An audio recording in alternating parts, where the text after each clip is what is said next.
bookkeeping unit.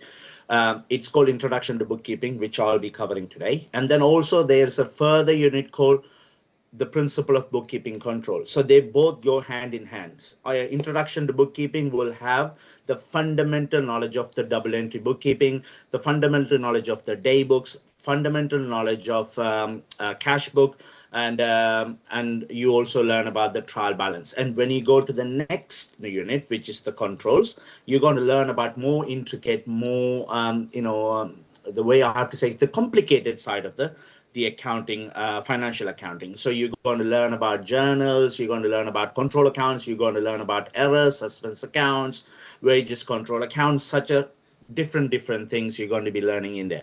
But they too share the same fundamentals of financial accounting. So these are all based on the bookkeeping rules. They're all based on what we call, again, facts. These are all recorded transactions. They all have to conform to the legal proceedings of the accounting, the laws. So you have to look at it in a way. If you get these wrong, you have to make sure you have to correct them accordingly. You cannot go and cross it out and then starts creating something new. There is a procedure for it. When it comes to bookkeeping, they are all records. Those records must be kept for certain number of years without any amendments to them. So if you make any amendments, you need to have the records of those amendments as well. Okay. So if I'm going to, without further ado, we go into the first bookkeeping unit, and there are loads of chapters in that unit there, but some of those very easy. People will find it very easy to understand. What is a financial transaction? What is a financial document? I'm not going to be putting too much effort into it today. Our sole purpose of this session is going to be double entry. Everything about double entry and anything about double entry, we're going to be doing it here. And then also we're going to look into certain things such as accounting equations, the dual entity, the dual aspect, or the dual effect of the accounting aspect, and then also the separate entity concept. We're going to look into those things as well. And also you have to remember, when it comes to the exams, they will not ask you double entry direct in your ITBK exam. The double entry is not tested as, oh yeah, can you do the T accounts in your exam? They're never going to ask you. You just have to fill in the blanks on certain things which you need to use your double entry skill to. So you will not have to draw up T accounts in any of your exams. So that is a big, huge save there. So let's see here on the first slide. What we have, the 5-stage accounting system. What is the 5-stage accounting system? Because every accounting system, like if you look at that here, we have to base upon 5 steps, 5 stages. It starts with what we call a transaction, because a transaction could be something like, I'll say, I'm buying something. That is a transaction. Yeah. And I return something. That is a transaction. I pay for something. It's a transaction. I receive money for something. It's a transaction. And then if I give a discount, it's a transaction. If I receive discount, it's a transaction. And of course, you have transactions backed by something called financial documents, because whenever there's a transaction, there has to be a financial document attached to that one. And not all the financial transaction will have documents, and not all the documents will go into the accounting system, because there are some documents such as quotation, delivery note, or purchase order. They all are related to the accounting system, but they will not go into the next steps, because they are something essential for the accounting system, but will not impact our accounting. So after that, we have what we call a third stage called book of prime entry. The book of prime entry is where all your documents get entered the first time. So once you have the transaction, you have the documents to accompany them, and those documents, whatever it's necessary for the accounting system, will get entered into a book of prime entry. And the book of prime entry is basically a list. It's a list of transactions for that particular kind of transaction. Like if I say sales on credit, all of your credit sales transaction will be going into a book of prime entry. In this scenario, it's going to be a sales day book. And if it's going to be a return from my customers back to me, they will be going into a sales returns day book. But you have to make sure you issue them with a credit note for that one. So when you make a sale, you give an invoice. When you got returns, you have to offer them a credit note. Such as those documents will be entered into my book of prime entry. Once your books of prime entries are finished, like for the end of a period, or regularly, like daily, weekly, fortnightly, monthly, maybe quarterly, you never know. It depends on whatever the information we have there. What we'll do, we total those, cast those figures into the general ledger afterwards. Those general ledgers are the double entry bookkeeping system. There, you have to learn some rules. You have to learn about how the double entry is going to be impacting your further outputs, such as the financial statements, which you have to produce by creating something called a trial balance. The initial trial balance will allow you to verify your double entry has been done according to what we expect, like your debits and credits. We'll learn about that in a minute. But before that, what is the important part is here, you need to make sure you need to identify what type of transactions they are, what type of accounts they're going to go into, and then also how to rectify them if there's an error there, which you're going to learn in the bookkeeping control unit. So let's say here, these are the 5 steps. First step is transaction, financial documents. Third step is going to be books of prime entry, then the ledger accounts, and finally the trial balance. For example, financial transaction is a sale, purchase, or a payment. Financial document is an invoice or a check. A book of prime entry, the place where the documents is first recorded in the books of the business. And the ledger account, the main accounting record set up as double entry system. And finally, the trial balance, the list of balances of all the ledger accounts.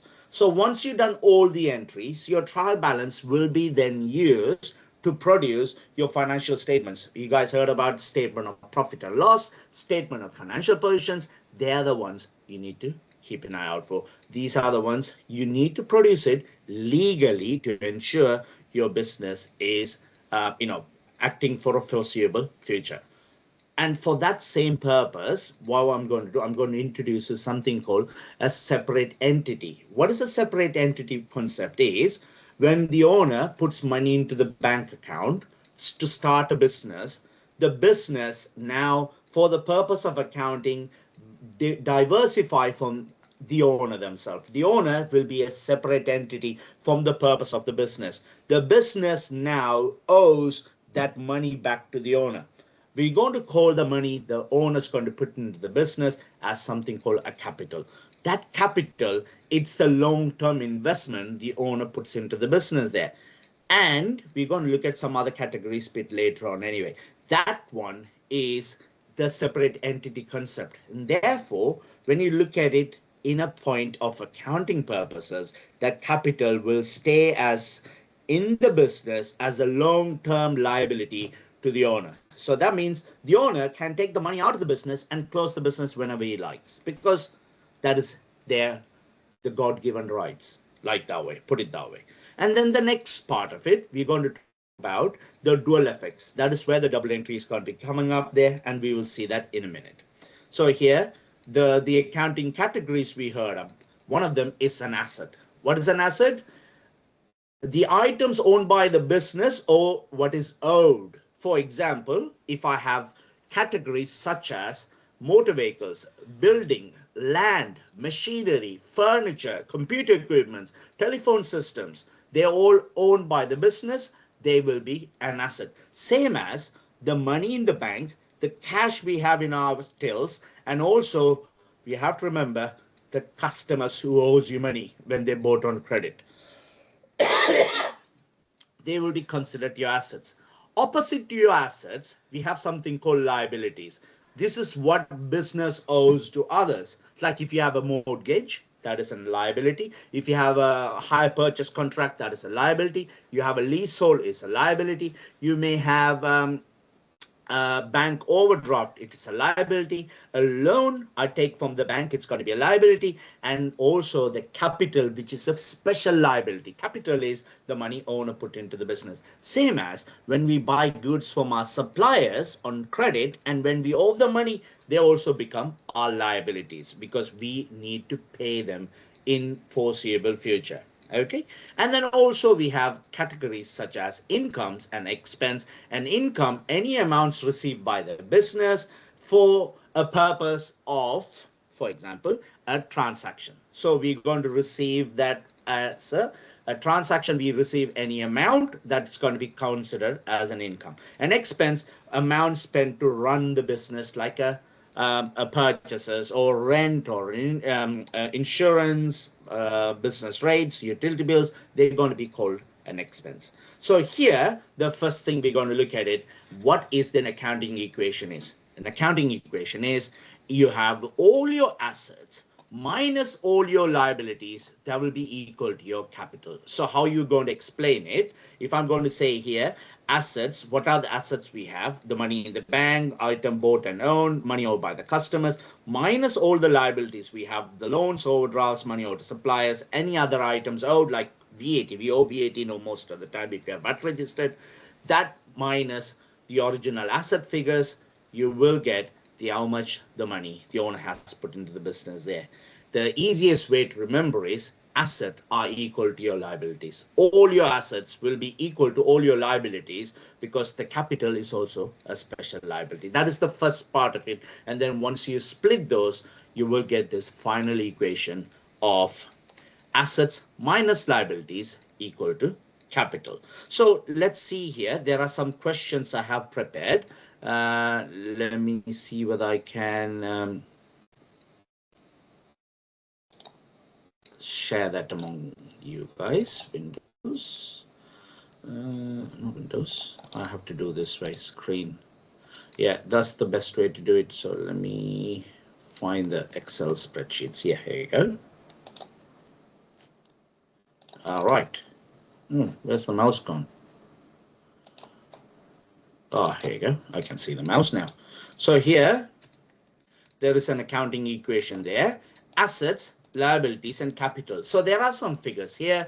In the exam, they will ask you to fill in the blanks. Whatever is missing out is going to be the figure they're looking for. The equation is assets minus liabilities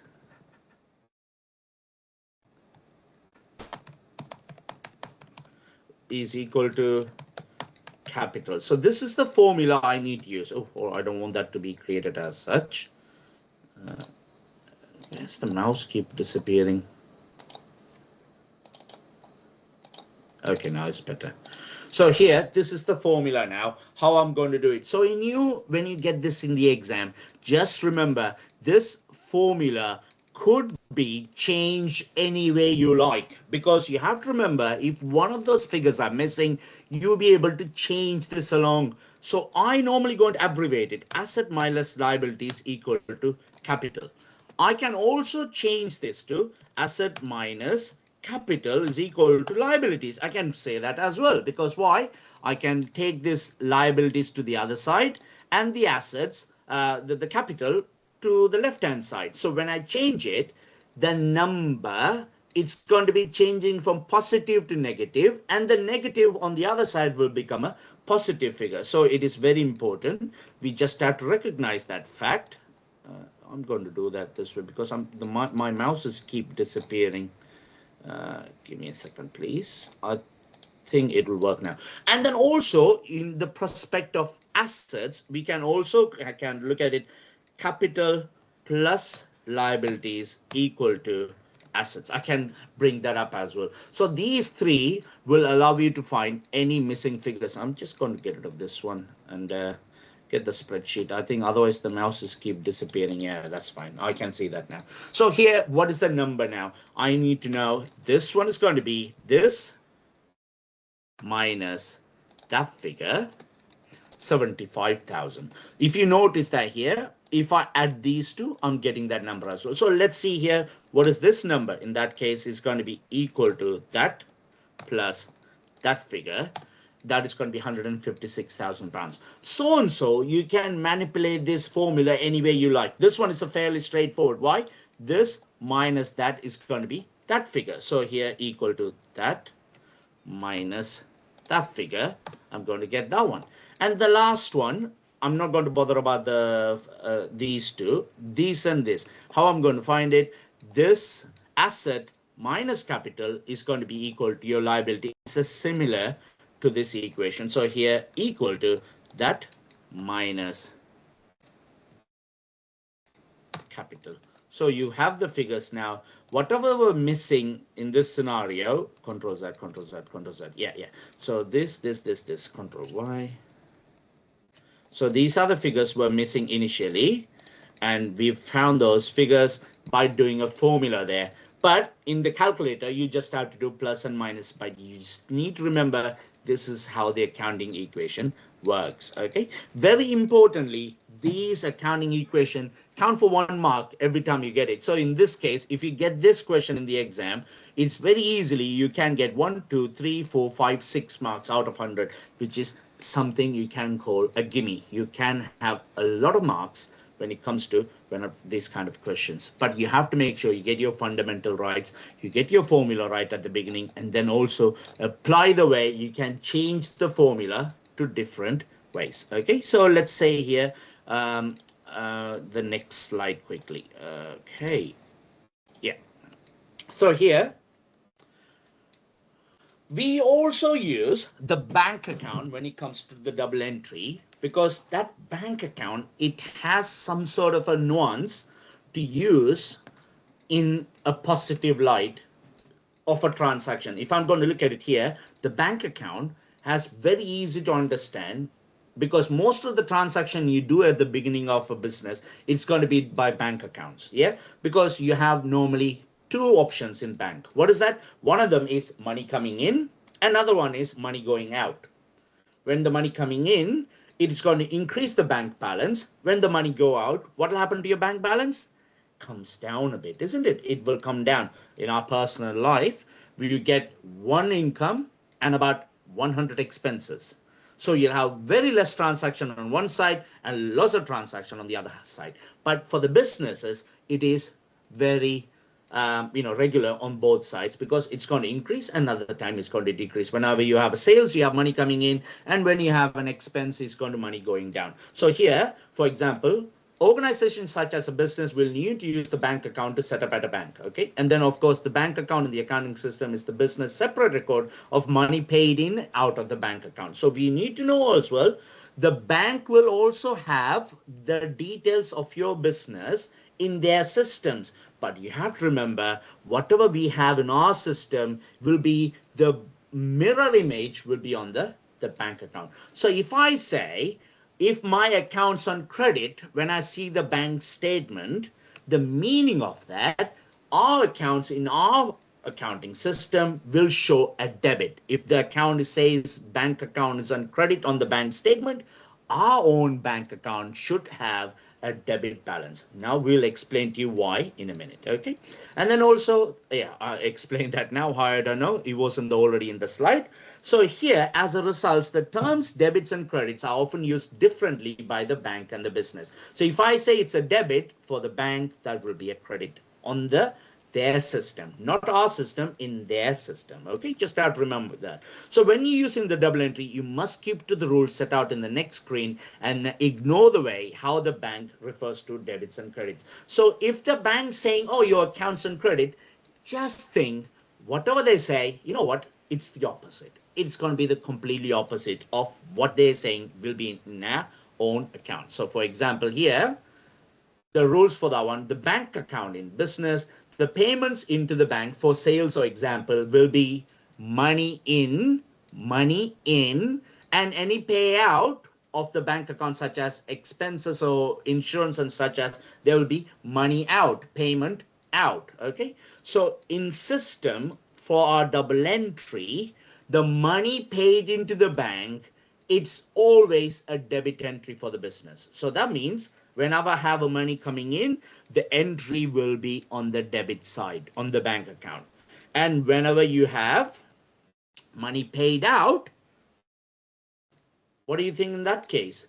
It is going to be always a credit. So can you notice that here? Money in into the bank account is debit, money out of the bank account, it's going to be credit. And this is the rules you have to remember. The rule for the bank, money in is debit, money out is credit. Never change, and you might You must not confuse with the way the banks tell you. So in that case, if you put money into the bank account, when you on your double entry, you do that. But you will hear it when they're saying, oh, the money has been credited to your account. That's what they will say when the money comes into the bank account. So please remember that is the other way around. So here, for example, when you're buying an asset, oh no, we'll see that in a minute. Let's do one more question here. I have a spreadsheet to do one more question. So here, they're asking you, the bank account shown below is been written by the bookkeeper, but the double entry appropriate other accounts needs to be completed. Now we have been asked to do this using the blank account set out below. You should complete the account name, date, details, and amounts for each of these entry. Each transaction in the account is in date order. So now we're going to learn about the double entries basic rules. If you guys heard about something called the Newton's third law of dynamics, if you've heard about it, you probably will hear this. Every action has an equal and opposite reaction.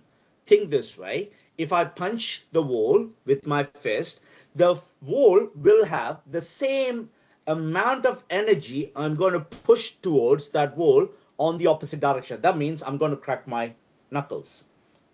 I'll probably fracture some of my, what is that again? Metacarpals. Also, they call it the metacarpals are the small bones in your wrist. I don't want to do that. But for the sake of accounting and to see one of our greatest ever scientists to live this world, Newton, we bring Newton into accounting as well. The third law of physics for Newton says every action has an equal and opposite. So that means if I have a debit entry into the bank account, let me, here you go. Oh no, let me get rid of this. Yeah, every transactions we done it on the debit side where there are money coming in, we must have an entry on the opposite side on another account. For example, here, if I have a bank account, money coming in via the sales of £975, which was entered on the debit side of the bank account. What is the meaning of it? I received £975 money into my bank in terms of a sales I have concluded. What does that mean for me? I must have another account somewhere else. That account is going to be called the sales account. So what I'm going to do quickly here, I'm going to merge and I'm going to say sales account. And then I'm going to label this like top border.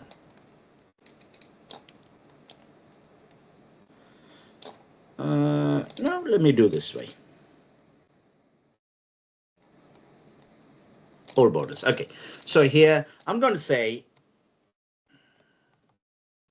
date, details, amount. Date, details, amount. Also, we have to remember, I'm going to untick this one. Let me do this way. Delete. I'll put this one as center. And I'm going to say sales. And here, I'm going to say debit. And here, I'm going to say credit. And then credit, I'm going to do that side. Okay, so now what we done here, we create something called the T account. So this T accounts now will have the full effect. Okay, that looks better now. So here, in this scenario, the debit entry was done on the bank account. So there must be an equal and opposing entry into the sales account. So which side that is going to go to? If there's a debit into the bank, there will be an entry into the sales account on the credit side. And that is for the date of 1st of May. 1 May, I'm going to write down capital May. And for the amount of 975.00. Okay, so I'm just going to make sure there is 2 decimals. Okay, it's 2 decimals. Okay, what details I'm going to write here? The details will be the opposing transaction where the other transaction is. So I'm going to say it is bank. So can you notice now, when there is a transactions in this one side of a T account, there is an opposing entry on this side, and that is a credit entry into the sales account. So how do I remember which side is debit, which side is credit? Is very easy.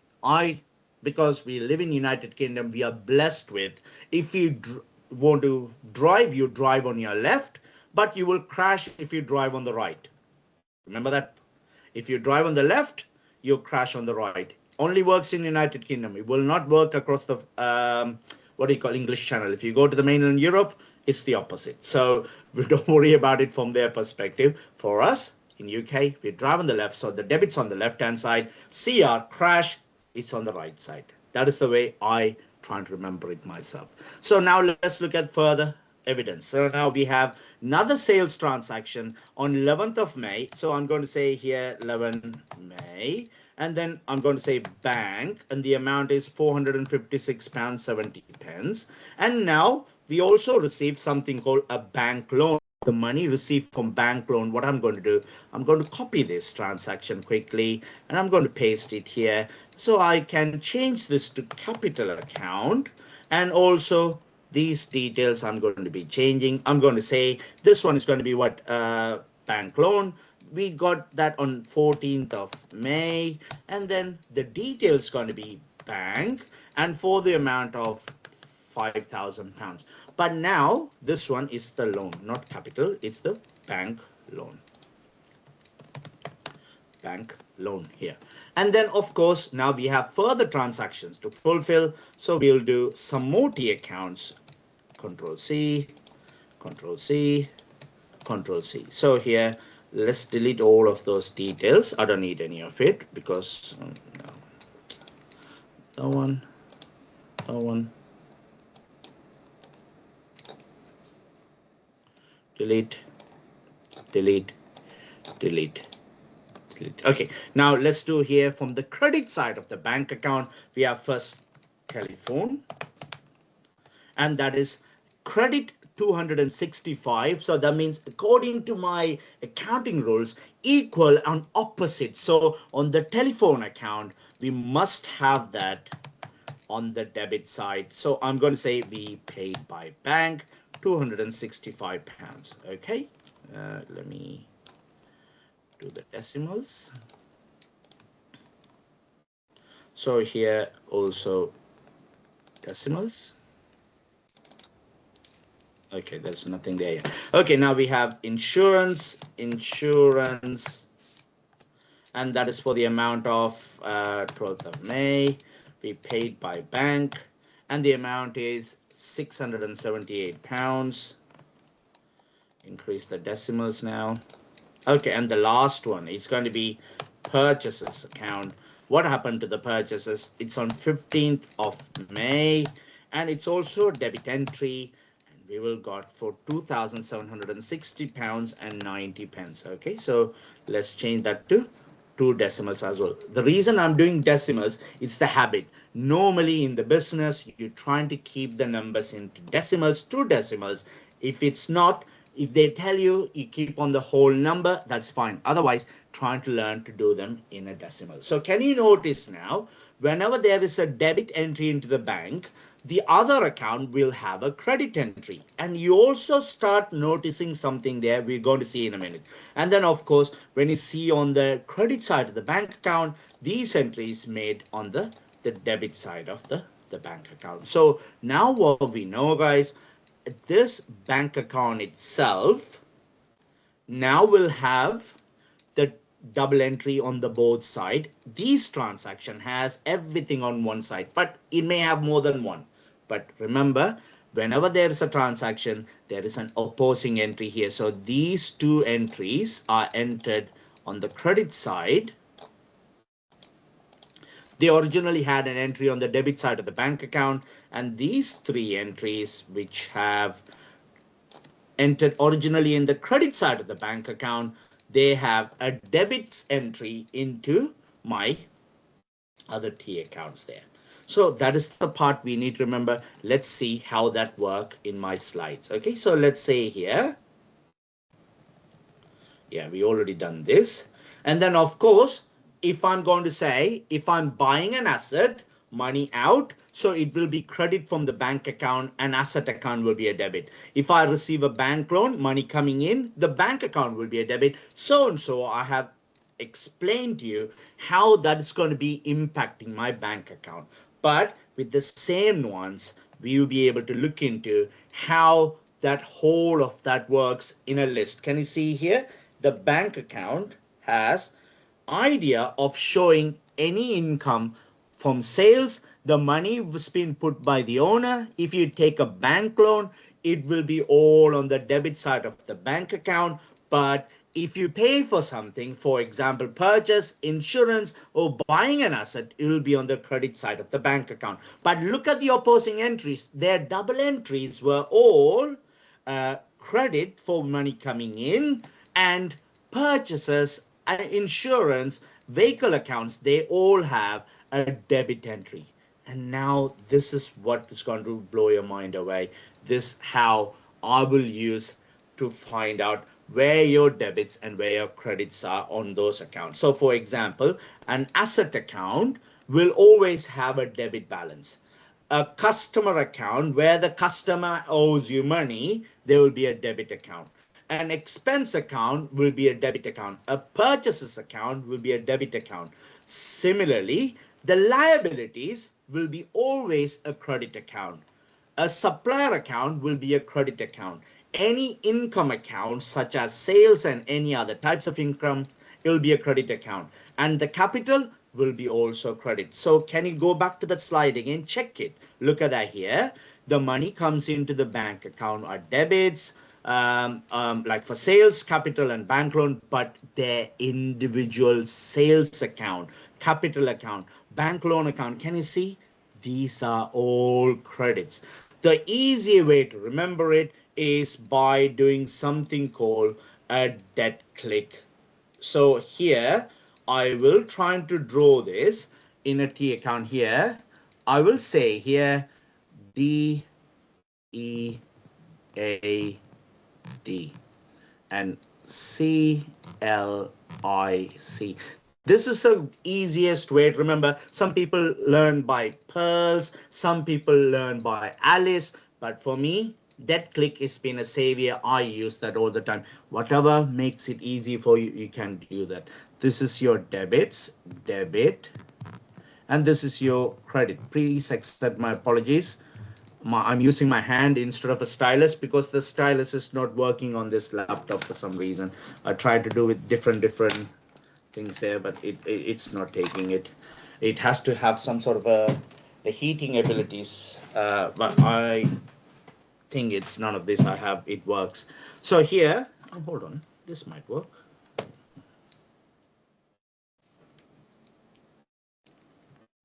No, it doesn't work. Okay, now you have expenses, assets, and this one, it's something we're going to discuss in a minute. This is liabilities, income, and capital. But this D here on the debit side is the opposite to the capital. Why? If an owner puts money into the business, the same owner take money out of the business, we call that special transaction as drawings. So that drawings will go on the debit side. If the capital's on the credit, the drawings will be on the debit side. But we will not go as far as not creating a drawing account, because the drawings shows the money enjoyed by the owner, means the whatever he takes out separately to the capital, because when the business start making profit, that profit could subsidize the money taken out by the owner. So therefore, we will not change anything with the capital account. We leave the capital account as it is. Okay, so that is the end of the slides now.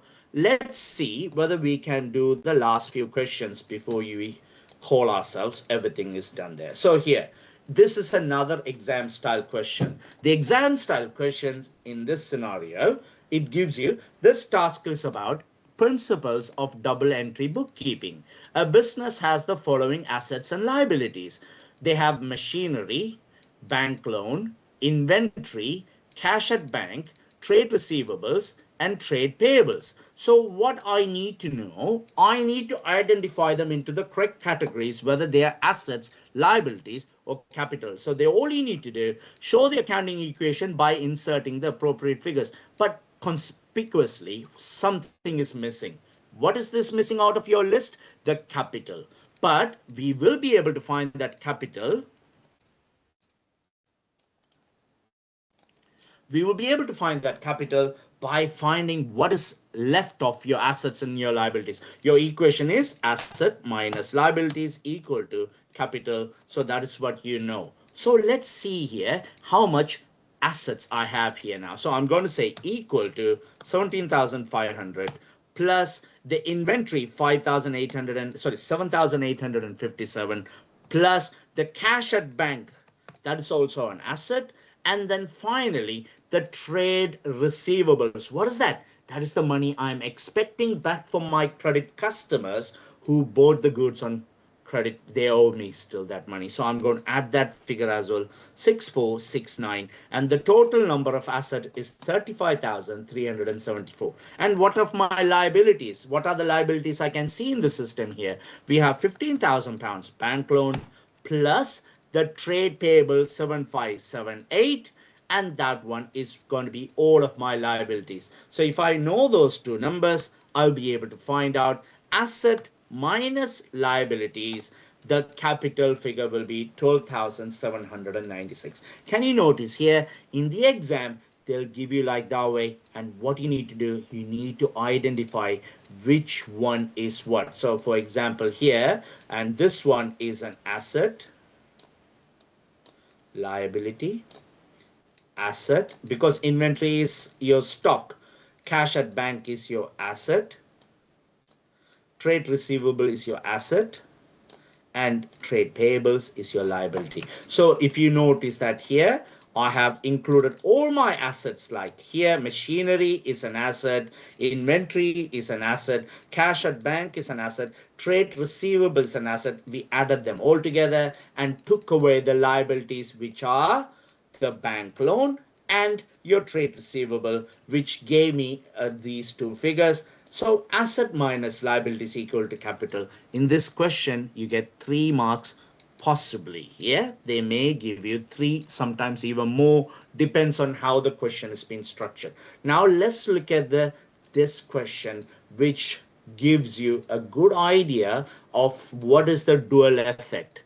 Sometimes you have to remember, if something increases, another one could increase. For example, here, if I say assets equal to liabilities plus capital, because I can manipulate this formula anything any way I like. Okay, what you need to remember, these two I can interpolate. So here, if I increase my asset somehow by buying another asset, and if I pay by cash, what happens to another asset? For example, I purchased a computer. Give me 1 second, please. Just bear with us.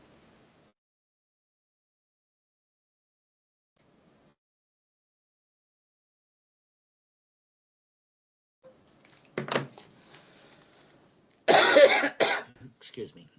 So here, there's an example of it.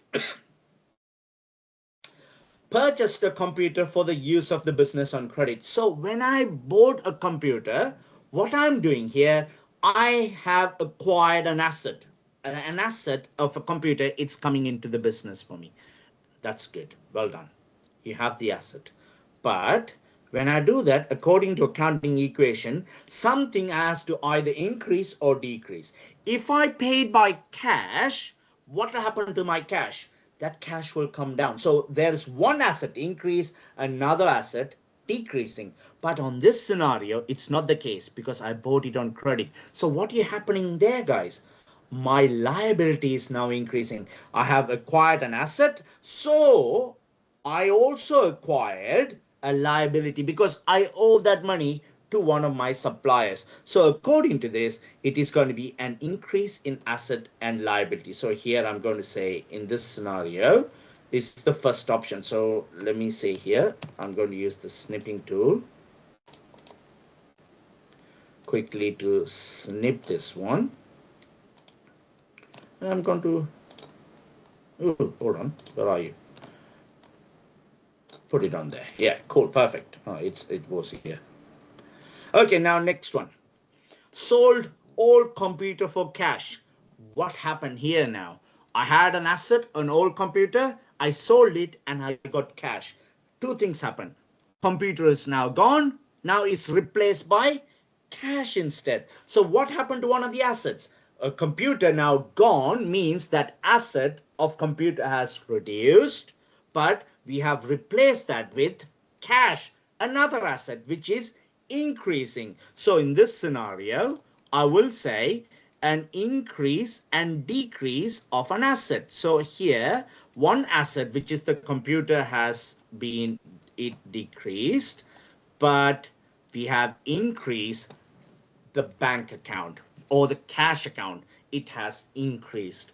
Now let's look at that one. Received a cash payment from receivables.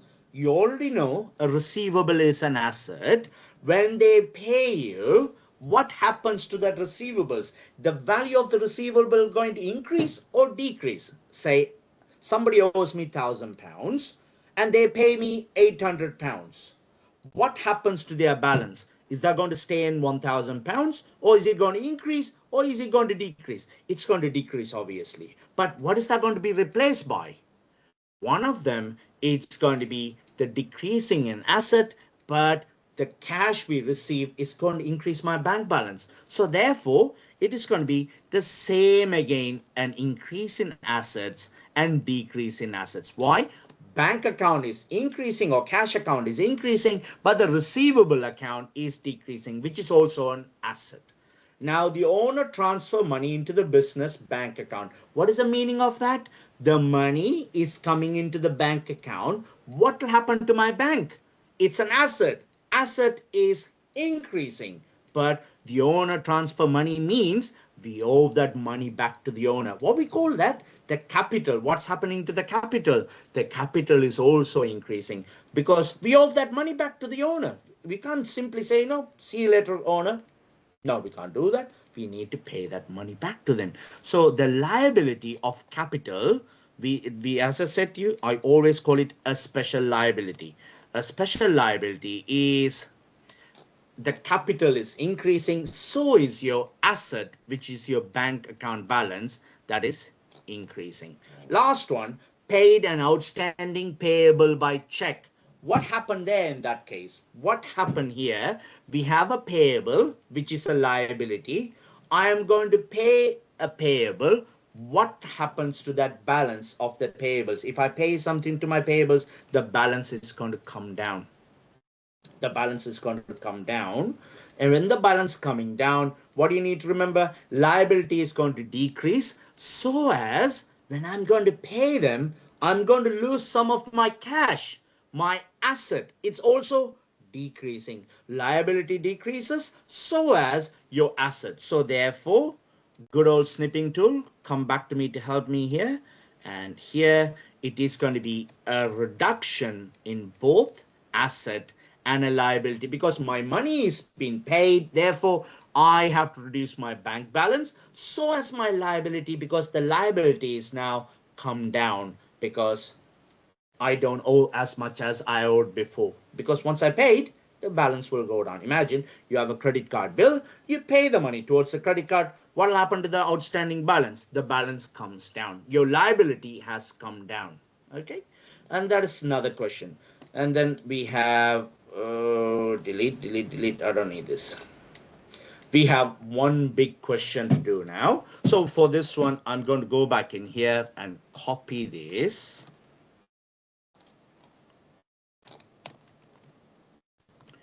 And we will do this. This is a large double entry question, and I'm going to be doing that with you guys.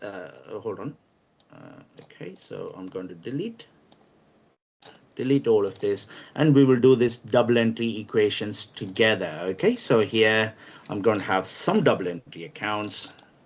Control V, Control V, Control V.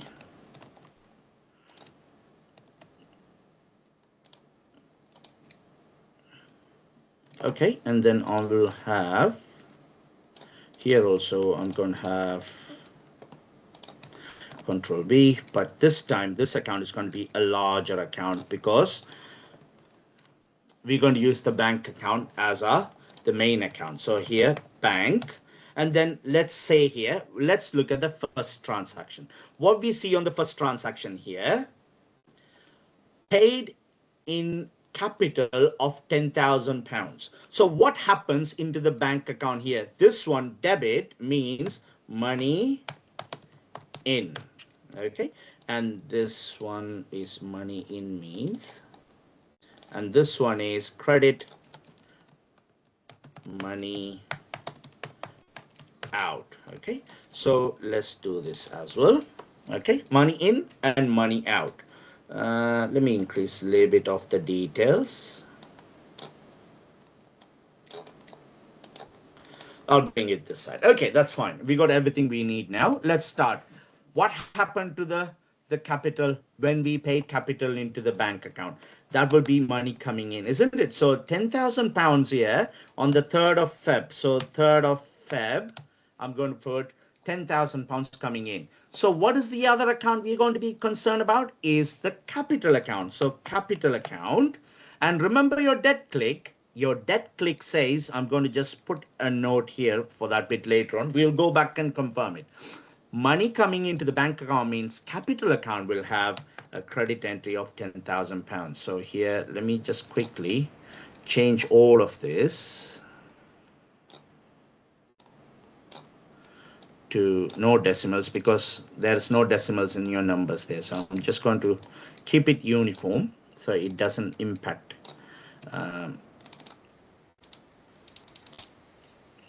Why? Oh, because there is dates, that's why. Okay, let's do this. This way, I can get rid of the decimals.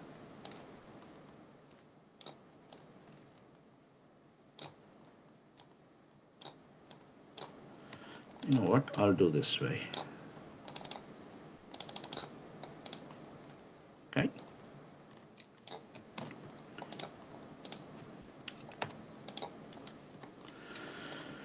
Spreadsheets. Always loads of spreadsheets. Let me just adjust it quickly. I'll be with you guys. Okay, now you got it. Yeah, capital. We have £10,000 now, and then we're going to say 3rd of Feb. What details I'm going to write here? From the capital account, how did we disperse that money? Where did we put it? We put into the bank account. Here, how did we receive that £10,000 in form of capital? See, the logical argument is, from the bank account perspectives, I will be able to explain how did I get that £10,000 from? How did I get that £10,000 in form of capital? For if I'm going into the capital account, we can ask the question, £10,000, where did you pay that into? Did you give it as money? Did you give it as an asset? Did you give it as cash? No, you put into the bank of £10,000. So that is the logical bit done there. Now we have took a bank loan of £25,000. So what is that here? Money in, isn't it? So here I'm going to say £25,000 on 4th of Feb. So 4th of Feb, I have £25,000. The next account is bank loan. So here I'm going to say bank loan account. Here £25,000 money coming in. And remember guys, this now I'm going to consider to show you once we're doing it. This is a capital account. And this one is a liability account. So here 4th of Feb. And where did we pay that money or the loan? Where did the money from the loan goes to? It went into the bank account. So it is increasing that balance. Now, what is the next one? We have done a sales on 6th of Feb. So here I will create sales account. Here I'm going to say, here I have to say bank loan.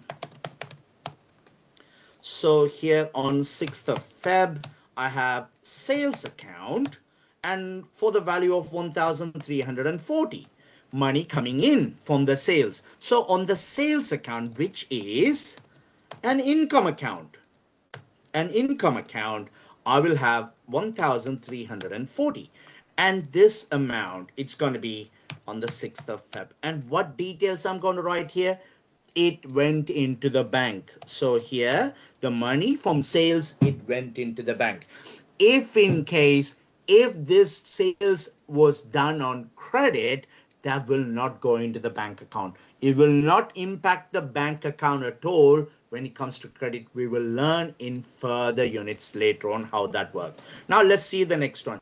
The first money out transactions, which is a purchase. So 10th of Feb, I have purchase for 750 pounds. The next one we have 14th of Feb, we have rates. So rates account 450 pounds. And we have further purchases on 15th of Feb, purchases for 2,760 pounds. So here we've done 3 transactions. You may ask me why I didn't bother go back into the accounts yet.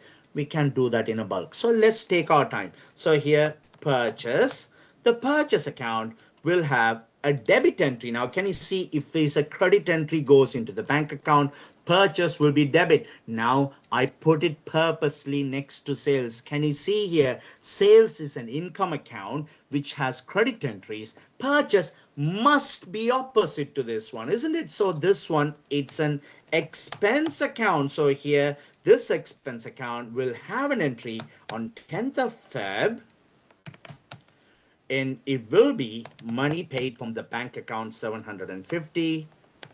And then we also have on 15th of Feb, it paid by bank, and that's for 2,760. And do not forget, we have a rates account, which I'm going to put it here, rates. And what type of account it is also an expense account. If anybody wants to know what is rates, it is the council tax you pay instead of your personal council tax. The businesses pay as business rates. It is a form of council tax for the businesses, which they pay to their local authority. So in this scenario, it's going to be 14th of February, and that is going to be bank again, and that is going to be 450 pounds. The next transaction they're saying here, further sales of 860 pounds, which is going to be on 18th of February. So it's going to be sales 860 pounds. So let's go back to the sales account. We have sales on 18th of February. It paid to bank and the amount is for 860 pounds. What is next? Paid for advertising expenses. So here, advertising expenses, it already says expenses. I'm not going to be bothered about putting in the brackets here.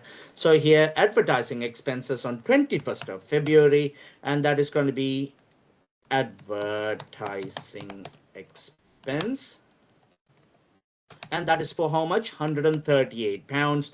On the advertising expense account, we will have on 21st of February too, and we're going to say it was paid by bank, 138 pounds. And then of course we have further sales, which is on 25th of February. So here 25th of February we have further sales there, and that is for 2,640 pounds. I like the way that number has turned up now. 21st of February, and I'm going to say the money received by bank, 2,640. We have done that double entry here. The last bit, paid wages. At the end, they paid a nice sum of wages of 3,560 pounds. Money gone out, isn't it? It's not received in. For the business, the wages is an expense. You don't receive wages as a business. You pay as a business. Okay, so here I'm going to create another T account, Control C, Control V. So I'm going to say wages, and again, it's an expense account. So here, the detail is going to be 28th of Feb, bank 3,560. So here, what we've done now, most importantly, is done all the double entry. Can you notice now, according to your debt click, when your capital, your liabilities like a bank loan or an income, all of these accounts have a credit entry. I should do this way. Let me do this way. Control C, Control V, Control C, Control V. Okay, Control C, Control V, and just delete that lot. Okay, now can you notice here, capital, income, and liability, they all have credit entries and expenses, yeah, and they're all having a debit entry. Luckily, we didn't have any drawings or assets, but whenever if we have one of it, it should have a debit entry. For example, if they bought an asset, for example, a car for £5,000, what would be doing here? Money out of the bank account, but an asset account will be created here. So for example, if I say a motor car vehicle account, I say on the 28th of Feb again, I have bought motor vehicle, yeah, for £5,000.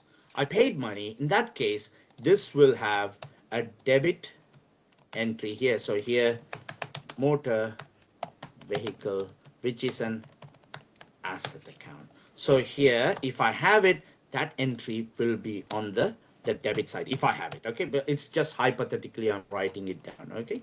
So I'm going to say Control C, Control V here. So 28th of Feb, so it is going to be paid by bank and for the value of 5,000. Can you notice that here, the expenses and the asset account will have debit entries. Income, capital, and liability will be a a credit entry. So this is the form and the basis of double entry, guys. Most importantly, when you do this, use the bank account as your shining light in the valley of darkness, because bank account will not lead you astray.